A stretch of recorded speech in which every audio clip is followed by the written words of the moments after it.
Hey, welcome back. Everybody have a good break? Just wanted to extend this out for the audience. This guy goes to shout. You pull the lever that opens the back area up. You hang off the side of the stairs as he falls down. He screams as he falls. So you hear someone go, "Sir, I think there was a man overboard." And someone goes, "Ridiculous. There's no one here on the upper deck. I'll go below decks to see if that halfling fell down the mast or something." And about 40 seconds later, someone walks down the stairs next to you while you're hanging there. Takes a look at the cage, takes a look at you, and says, He takes the lever and he works it a few times and says, "Seems like it's a bit loose, miss." Yeah, somebody should probably take a look at that. And I walk off. Before you go, he says, "Someone should take a look at a good carpenter to certify that it malfunctioned in the middle of the night." Indeed. It did malfunction, did it not? Of course, the handle was very loose. It fell over on itself. The crew will appreciate this.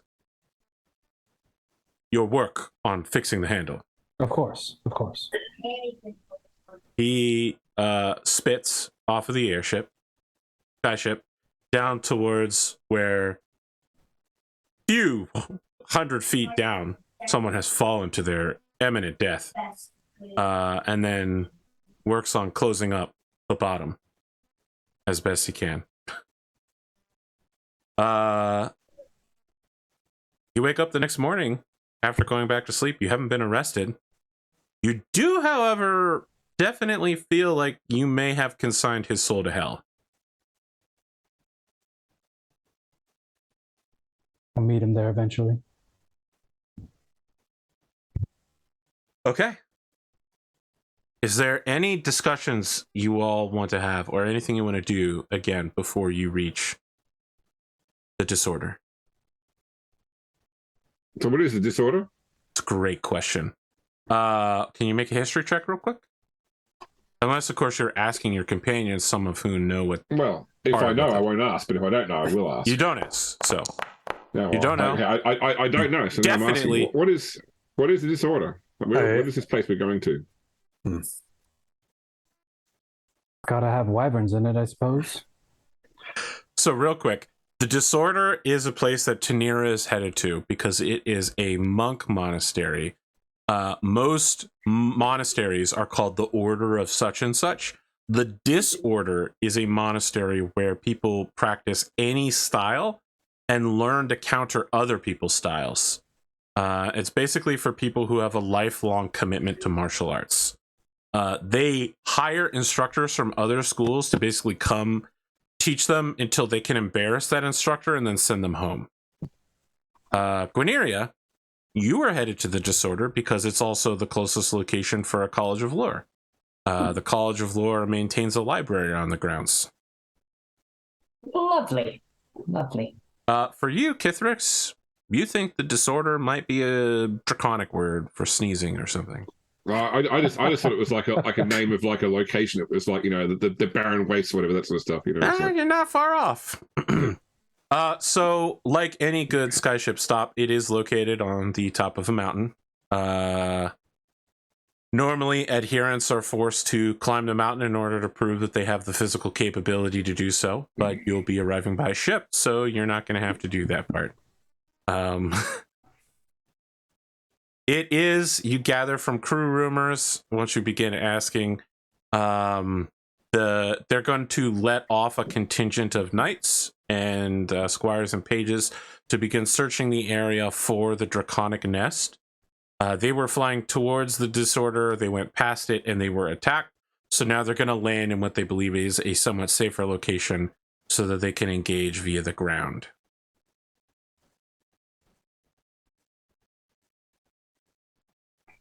Okay. I'd like to make, like, with the untreated wood, a small, like, airship figurine, skyship figurine.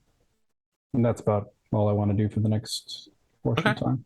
Make a proficiency tools check with dexterity. How do I do that? Now, just to be clear, like, I don't know that this is a thing you can do even in like 3 or 4 days, but you can certainly get started on it. Where do I find my bar? So if you have the tools in your inventory, you can just click on the tools. Otherwise, you'd have to do just a d20 roll plus your proficiency bonus. What's my proficiency bonus? +2. At this level, everyone's +2. Okay.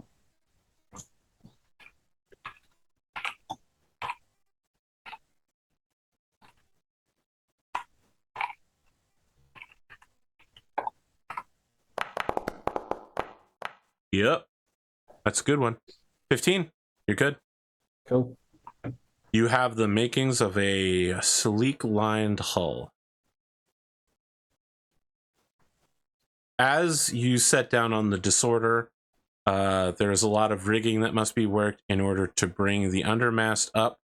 And then as the ship sets down, the other masts are also brought in and re-encaged inside their boxes so that they can telescope out when needed. The fractioners are turned off. The crew members who run them are thoroughly exhausted from 24-hour running, like 18-hour runnings. It is apparently not easy to operate these things. It takes a lot of magical power. And you set down. There is a collection of art styles. There's no like universal martial arts movie campus here. There is a lot of smaller schools and way areas all throughout the top of this mountain. It is not perfectly flat like Mechanicsburg. You land on like a Pride Rock style outcropping, but the mountain continues upwards. There are probably about 300 people visible on the morning that you land here, and there's maybe more inside of the walls of the many structures here. You are not asked to do anything, but just remain available and on standby in case they need to do an emergency takeoff. As a number of knights on thopters begin making their way down the mountain. It's basically like they're riding flying jetpacks, essentially. It looks like it physically strains them to be on the thopter. Like, it takes something out of them to operate it. They are followed by on foot pages and squires with various sets of gear. They look almost like a combination of soldiers and adventurers with what they're bringing as they set to go down the thousands of feet of this mountain and head southeast into the swamps of Never.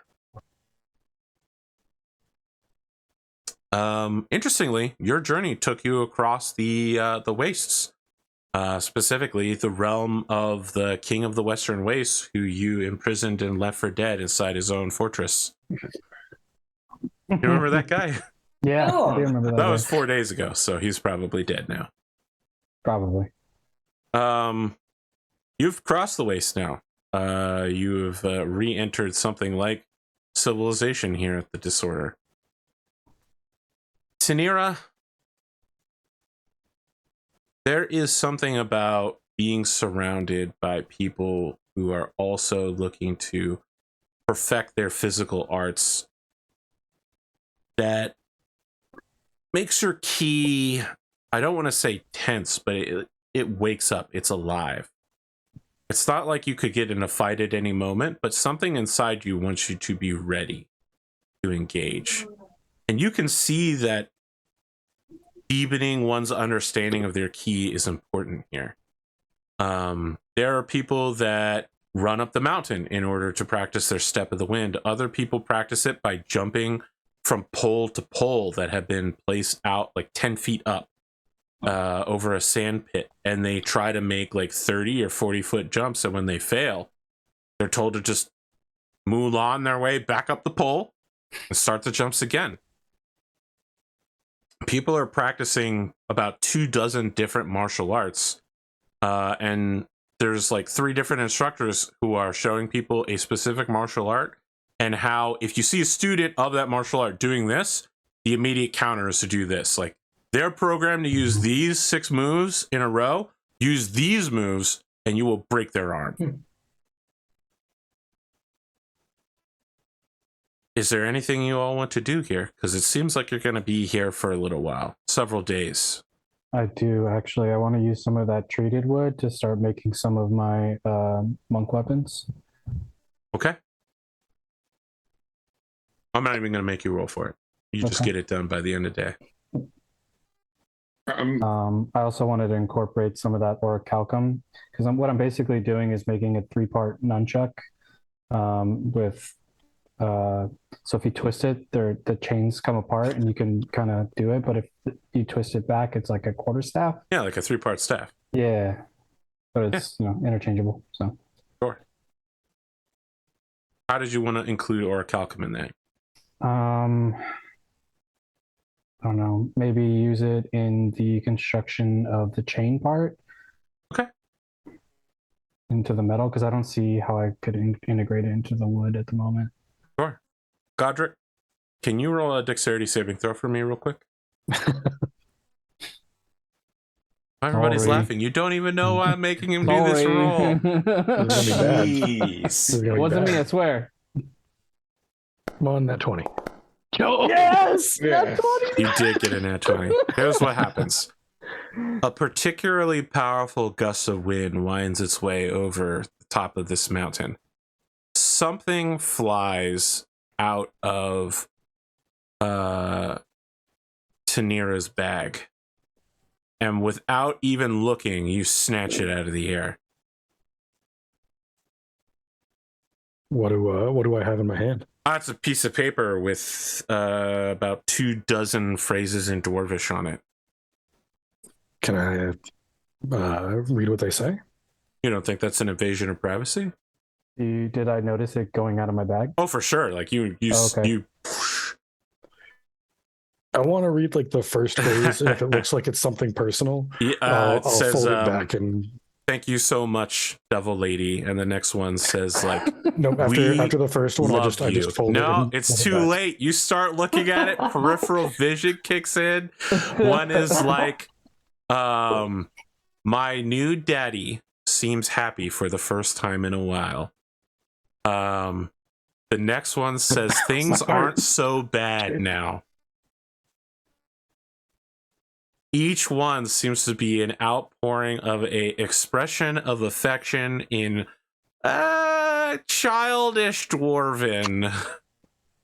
You know, like sometimes some of the instead of letters are saying backwards, some of them are capitalized. Well, sometimes kids, instead of writing staying, they'll write stay in and then drop the G, right? That sort of thing. Just little tiny spelling errors and that kind of stuff. And it seems like a piece of pure sentiment and affection. I would, if you said Tanira saw it, right? Or I mean, it came from Tanira saw you grab it. Okay. I mean, if you hadn't grabbed it, this thing would be gone. Gone. Okay. I think after like reading it, I'd hand it back to Tanira and say, "This seems really sweet. You should be more careful with it." Thank you. I'll put it back in my bag. Okay. You stuff it in extra secure this time. But let me ask, is it like folded up or is it placed carefully? I'm assuming it's a rather long document, or how big is it? It's like a wider rather than longer. Got it. I like the Hobbit interpretation that when dwarves make contracts, they go long ways, like the paper folds out. I actually really like that. So I'd probably just trifold it and place it neatly into my bag. Okay.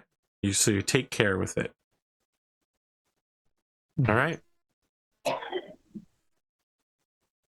I think with after you put it back in your bag, I'd clap you on the back and say, "I don't know what you did, but apparently it made an impression on some kids."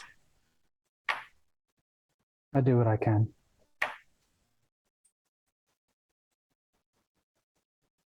And then I would leave Tanira to her own devices. Okay. It's going to be a long couple of maybe 4 or 5 days here. Anyone else got anything they want to set about to? You're invited to either keep your collective room on the ship or take a monk cell here.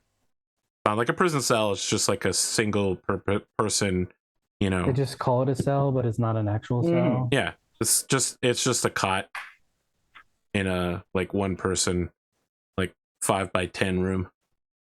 Are there any is there like any kiosks or like food carts or anything? Not even slightly. Okay. Lunch appears to be served from like a main cafeteria area of bland, inoffensive food. I think in that case, Godric would Yeah. probably stay on the ship and cook his own food. Okay. Godric stays on the ship. I go exploring, poking around until I get told to go away, pretty much. Interesting. Make a perception check. Okay.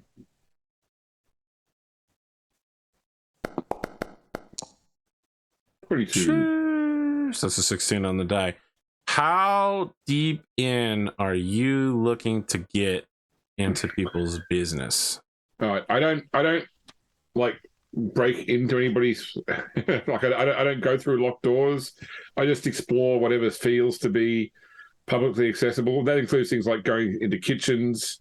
Like I'm just looking around basically. And if anyone tells me to go away, I go away. But otherwise I just keep looking around and I'm not looking for anything in particular, just exploring because I'm bored otherwise. No one tells you to go away. Ownership of things is not taken of the highest level. No one's going to steal your stuff here, but like the idea that something doesn't belong to the group here beyond what you carry on your own person. Even things like secrets belong to the monastery. I mean, it's just part of the communal life they live here. So you get into a lot of people's business. So you can ask me at any time if you've heard a rumor about somebody you interact with while you're at the disorder. Okay. Heard a rumor. How important is learning martial arts or getting into sparring here for you? Or alternatively, academic pursuits? So the sparring side, not at all of interest. I mean, if there's an opportunity, if there's like a library here, but once again, I can go and yes, there is a library. It's a huge library. Probably also go and do a bit of reading about, like, trying to understand this religious experience. So Kithbrix probably just gets, and she's the sort of person who gets sidetracked easily. So, you start like searching for something on YouTube and then you suddenly go down some other path. And, the Wikipedia. Yeah. Yes. Yeah, exactly right. Yeah. So you've gone from looking up Sabaton songs, and by the end of it, you're learning rocket physics, and you don't know how you got there. Exactly right.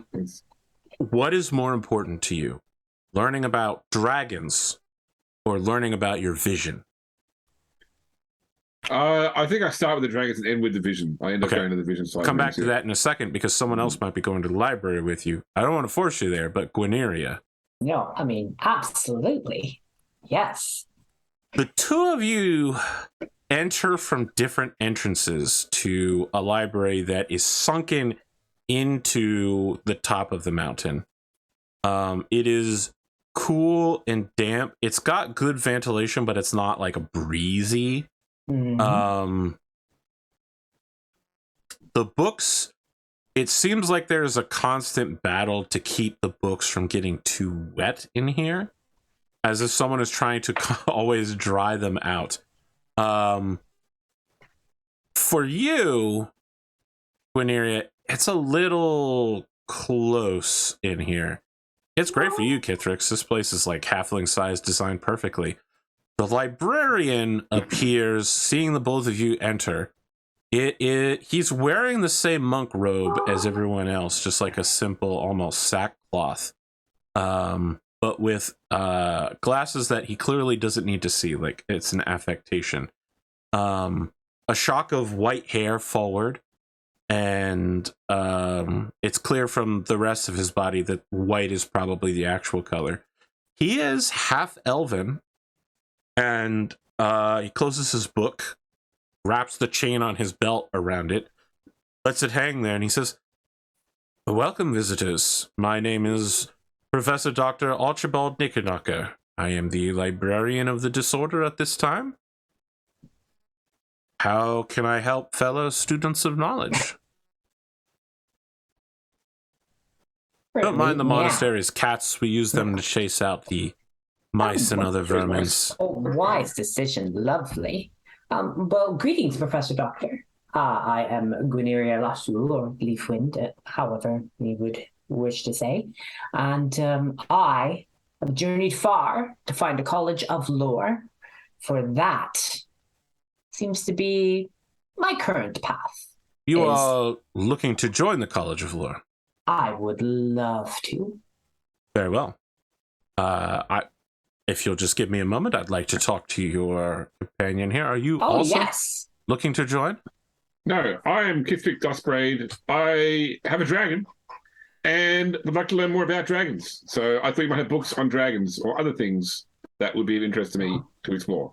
It might surprise you to learn that after the recent dragon attack on the Imperial fleet, I began researching activities on dragons. If you would like to go to the third reading room on the right, you'll find several of my open tomes, and so long as you don't remove the books from the library or take out my bookmarks, I would be happy to allow you to peruse them at your leisure. It doesn't surprise me at all because I've learned everyone knows more about dragons than I do. I find that very hard to believe because I've met several people who know nothing. Ever. But I have a dragon. So I understand that. It was one of the first things I learned about you. Having a dragon automatically gives you precedence, I think. Yes. Over what? Over people who know nothing. I was going to say credibility. Credibility for what? For, I don't know, dragon things. Anyway, I'm going to go get your books. Thank you. He continues to stare at where your outline would be, trying to piece together why having a dragon would somehow make someone who knows nothing about dragons have precedence over someone else who also knows nothing about dragons. Observation, most evidently. Guineria, I am afraid that I have not visited any hidden valleys from which I might know your name, so I suppose that I do not know your family line. That's all right. Before I accept you into the College of Lore, you are cognizant that you will need to submit a new piece of lore that you have created entirely on your own that does not exist within the world currently and must pass my estimable muster. It can be a story, a song, or really any piece of history. All right? You are aware that we don't have a code per se, but you must be loyal to the pursuit of beauty and truth. You are not feal or beholden to any monarch, crown, state, or organization. It is your job to keep these things in check with your observations. Mm-hmm. Well, very well then. Sometimes there are ceremonies and drinking parties and all that, but if your submission is ready, I will take a look at it. Is your submission ready? Player-wise, no, but Guineria-wise, yes. Okay, what has Guineria prepared? Guineria has prepared a song about it's a historical piece called The Three Villages, and it details the turmoil set upon the three villages by bandits. The kidnappings, the forced payments, the trouble, and some brave adventurers who banded together, strangers who became friends, became better than friends through their actions to help these poor people. And so I weave this tale, and there's a little bit of, I'm drumming on my thigh. There's a lot of alliteration and epic battle that I describe. And, the king of the wastes laid low and left to languish and owed his lament for his evil. But fear not, for all of those who had been imprisoned were thus liberated and then brought forth with the Imperial Sky Knight to be reunited with all of their loved ones. Okay. I'm going to give you advantage on this check, but you need to at least hit a 10. Okay. So performance, if you will. For sure. Performance advantage. 17. You finish your performance. Professor Dr. Archibald Knickerknacker adjusts his glasses throughout it several times. At the end of it, he removes those glasses and kind of wipes them on his robe. What do you call this piece?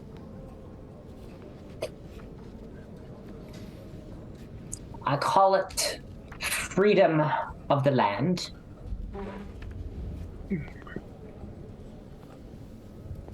Well, I can't say it's worthy of an epic legend yet, but seeing as you are a beginning bard, I think it is very appropriate that you begin with the story of the beginning of a legend. Yes. I can't help but notice that your song included the description of a young halfling with a dragon companion. Yes. Were you present for this? I was. I did see all of these actions so that I know that they are true, as observed by my eyes, Very well.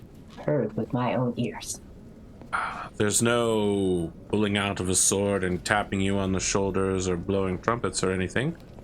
But to anyone that matters, you are welcomed into the embrace of the College of Lore. I am deeply honored, Professor Doctor. Oh, we are honored by your admission. Just remember what passes for a code. And remember, after the tale is over, after the song has died down, when the laughter has stopped, in the dark of the night, when your audience is alone, a truly good tale will have them questioning just what it was they had simply heard. Was the teller of the tale true? Were there lies? Is the theme of the tale perhaps one that laughs at itself, inverted? I'm afraid I'm including some of my own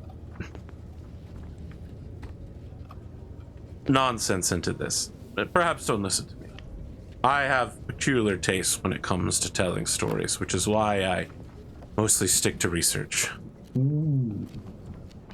Research is a quite noble pursuit. Is there anything you're looking for? I might join Kethrix in reading about dragons. It could come in handy to know some of the strengths and weaknesses of these creatures. I'm still young for an elf, and I hear that they prowl about these parts. True. I think at this point there's like a crash from the other room, and then Chrissy calls out, "It's okay, I'm all right."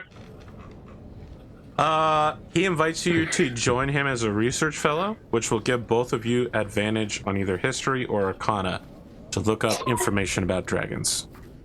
So both of you can take advantage on either of those rolls. Okay. Which one do I have best? Just 2 bards and a disaster halfling.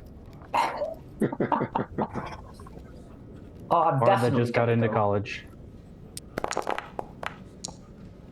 Wow, that you definitely wanted that. Well, heck, I can reroll the one automatically because I'm a halfling. Yeah, true.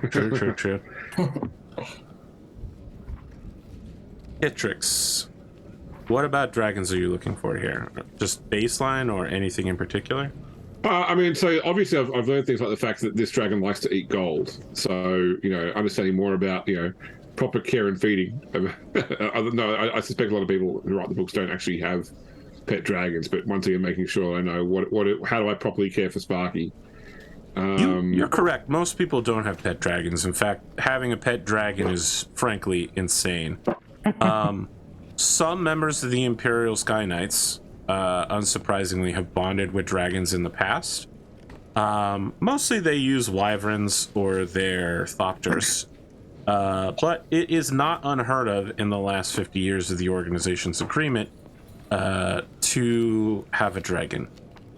As a result, there are many different types of dragons. There's, of course, the accepted chromatic metallic dragons, but then there's all sorts of other dragons, pseudo dragons, fairy dragons, gem dragons.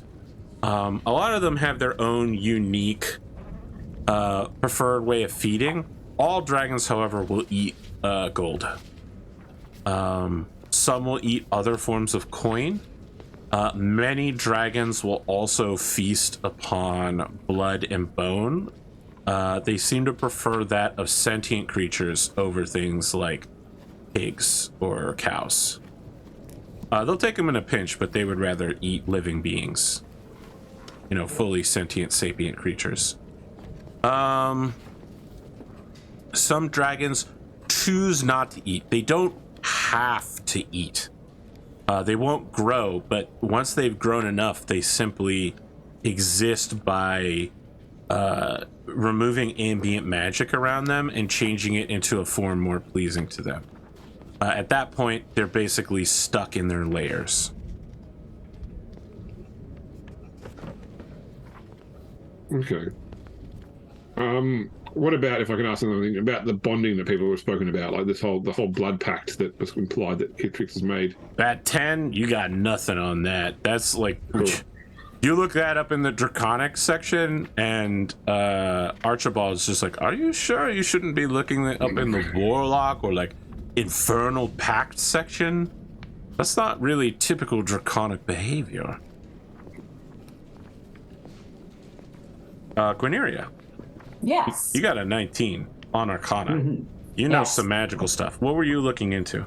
I'm looking for the weaknesses and dragons. resistances of dragons. So what kind of magic do they have versus what kind of magic they might be susceptible to? Because I would need... This is way too wide because there's so many different types of dragons. Is there a particular type of dragon you're looking for? Ones that spit acid, because I have seen many acid wounds, and I thus assume that dragons that use acids like that. It would be unsurprising to you, perhaps, to learn that there is a kind of dragon called a green dragon, which can use a form of poison, which is almost acidic. There's also a form of dragon called a black dragon, which can use acid as well. Those dragons are immune. For instance, a green dragon is immune to being poisoned and can essentially submerge itself indefinitely in poison. In a similar way, a black dragon could do the same with acid. Dragons are supernaturally resilient as well to magic.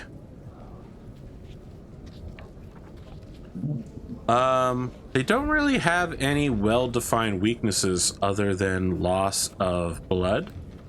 But I think you, on a 19, there's something like a half-written phrase about dragons and their souls and magic, and how those three things are transient.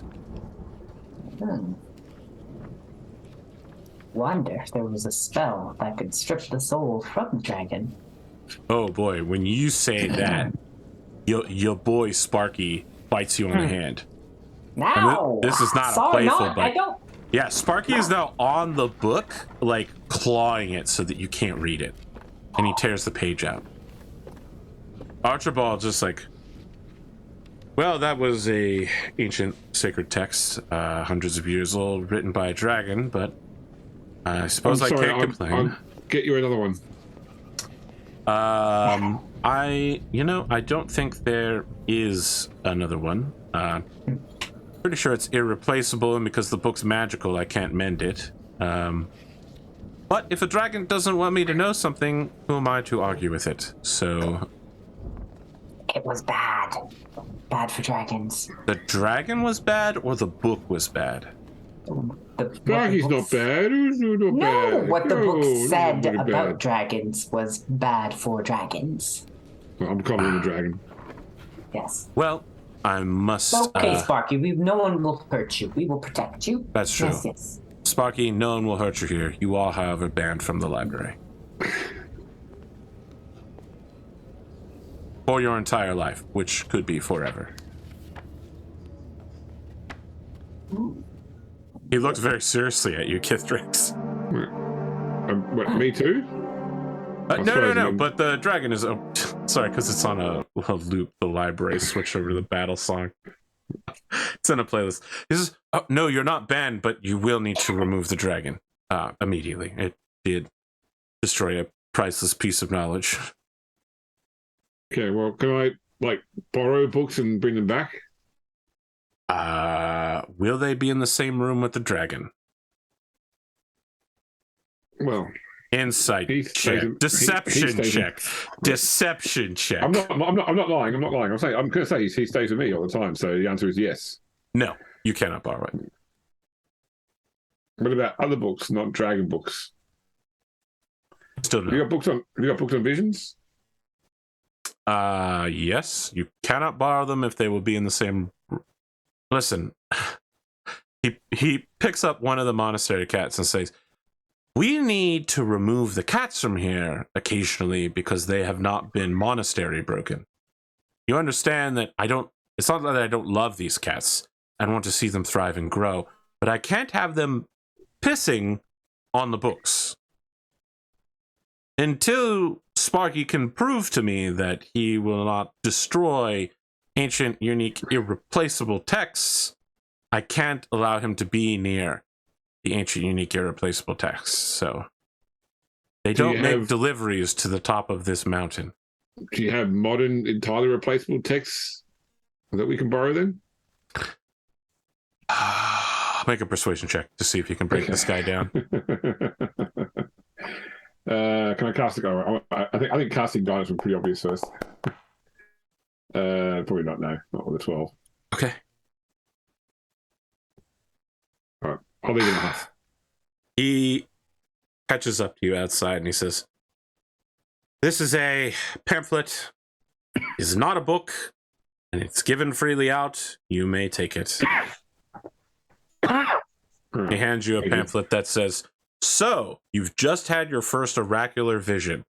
Here is a guide for how you can make contact with the divine being who has invested you with their power. All right, I'll take that to read. And the whole You way open it back, up. The first page says, is your oracular vision one of a giant flaming eye? If so, you're an evil cleric. Turn to page 3. You turn to Sparky and say, I'll just tell you he's a good boy, no matter what they say. All right, Sparky agrees with you.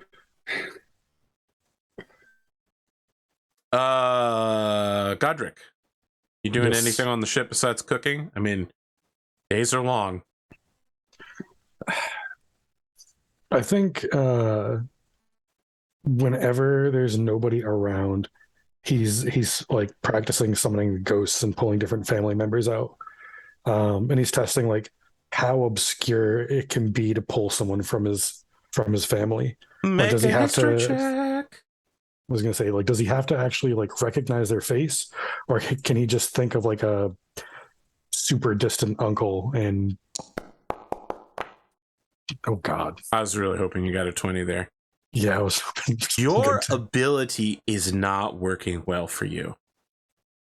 You are trying to call even for people that you have called for before, and they are appearing in a smidge of green, like a green fog, and then disappearing.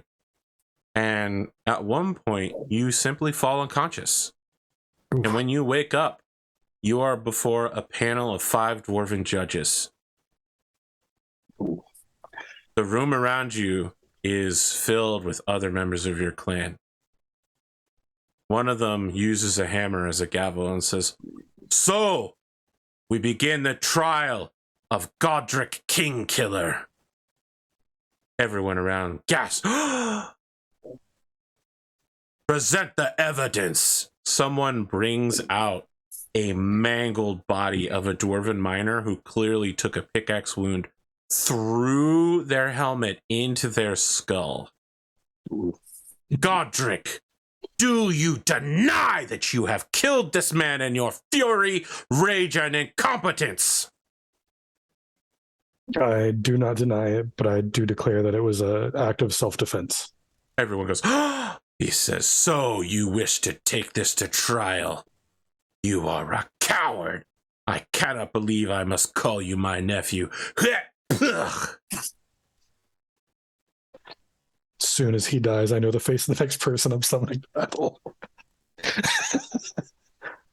I think Gotrek is really stunned by the admonishment. Like, this was an act of self-defense for him. He didn't start the fight. It got out of hand really fast, but I think he is very stunned by like this much animosity towards him for an act of self-defense. You look around and you see your kin. People you've known your entire life. People who you've mined beside.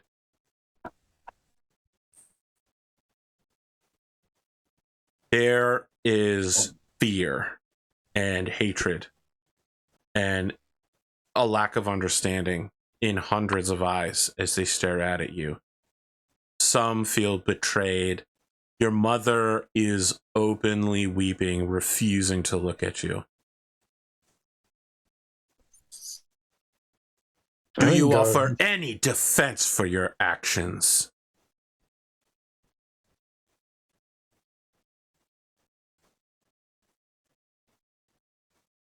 I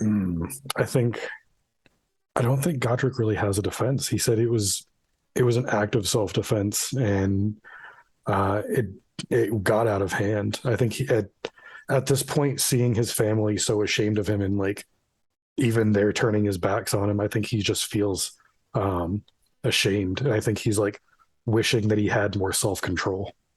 Make an Arcana check.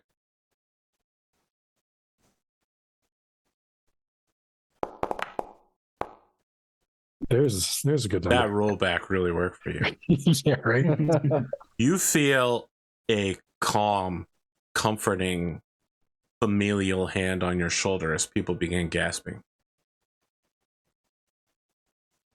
I put my hand on the shoulder, like on the hand and look back. You have summoned many ghosts, apparitions, whatever this power is that you don't really understand. Only one time have they spoken, and it was here at your trial. You look at the person, at this dwarf, and you recognize them because they are your great-great-granduncle, and a statue of him sits behind the 5 judges. He was the high grudge keeper when this mountain was founded. He puts his hand on your shoulder and says, "Objection!" And that's where we're going to end the episode. Everybody gets a level up! Let's do those hit dice!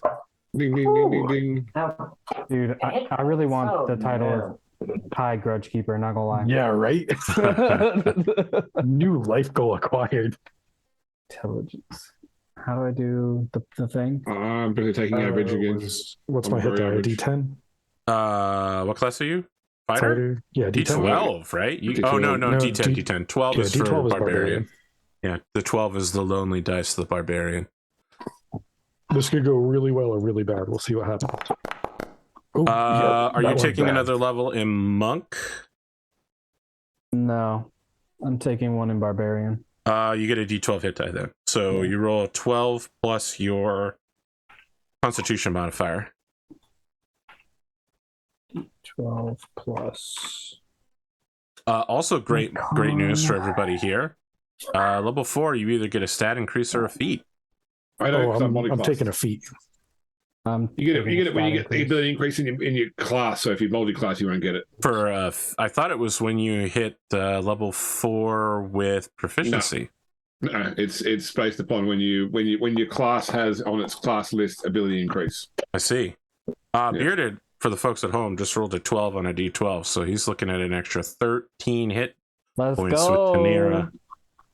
Godric rolled a 1, Yep. which is pretty rotten. I mean, if you let me re-roll it, I'll re-roll it. I'm not going to, though. I am a cruel and audacious game master. Guineria gets 2 + 1 for 3. Yeah. And James is taking the average, which puts him ahead of most of the people here. Not everyone can Tanira it. 2 out of 2. So is the only person getting a feat Lauren? No, I'm taking a feat as well. Oh, okay. I You am guys got taking- anything special you're working on, or a stat increase? I'm actually going to take the chef feat because it allows me to increase either my con or my wisdom by 1. Yeah, that's one of Um, those ones that does double duty.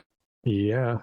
And then it allows me to make like cookies and stuff that'll actually benefit the party. 1 in strength. Thinking ability score so I can boost my wisdom so that's, some of I my... would double check because there are a bunch of feats that also raise an ability score. Like Yeah. Chef, It's just that- Chef lets you increase your wisdom by 1. shit. Isn't Yeah, 'cause- alertness a feat or something like that? Or I would just take a look over the feats. You might find something Okay. interesting. Yeah, a lot of them give you Sure. +1 in a stat. It's not What's- letting me take the barbarian class because it's my strength isn't 13, but to put it in there, I need the barbarian class for the feat, right? Or do I need to take a 4th level in monk? And Yeah, then you would after need to that- be You a would need 4th level level monk. monk Okay. to. And then to get take the feat. barbarian. Yeah. Okay. Yeah. I'll tell you what, you could take 4th level monk now, and I'll let you keep that 13 hit point increase when you go barbarian. Okay. You will need to roll for monk now, though. I have 12 right now, so I need 1 more. So 4th level monk, roll for your D. What hit die do monks have? Okay. Looking it up. Your hit point gain from your Yeah. con modifier is retroactive, right? So if my con modifier goes up, Yes. I get. Yeah, you roll a D8 plus your con. Yeah. Hit us with that new number. Damn, dude. That was a nice roll, too. Like I said, I'm gonna let you set it aside. I'm gonna let you keep that one. All right. 3. Okay, yeah, the alert feat Yes, alert. is Yep. amazing. Yeah, there's almost never a reason to take stat increase over a feat. +5 to initiative. Can't be surprised while you're conscious, and no advantage attack rolls if I don't see them. That is amazing. I mean, why look at the others? That's just, yeah. Dude, I Barky now might has stats. actually take the crusher feat because it already raises my strength by 1, which is what I wanted. Okay. So your strength will go up by 1. When you hit a creature with an attack that deals bludgeoning, you can move it 5 feet to an unoccupied space. Mm-hmm. And when you score a critical hit that deals bludgeoning damage, attack rolls against that creature are made with advantage. So, yeah, it's pretty good. Works for you. Yeah. Should be noted that that is a monster feat. So you're learning some stuff that's a little bit outside the norms of society. No, that's with that. perfectly fine for you. Yeah. You are That's kind of my thing. you are also off the edge of the map. Any closing thoughts here, guys? I thought we had a great episode. Just want to make sure we're all good. Definitely Yeah. had a lot Definitely. this episode. Had a lot of fun. There were some tenser moments. People got dropped off a ship, and no one really spoke about it afterwards. There will be consequences for covertly killing someone openly, but those consequences will come later when you're not fighting dragons. Could have dipped on those 40 seconds, but I didn't.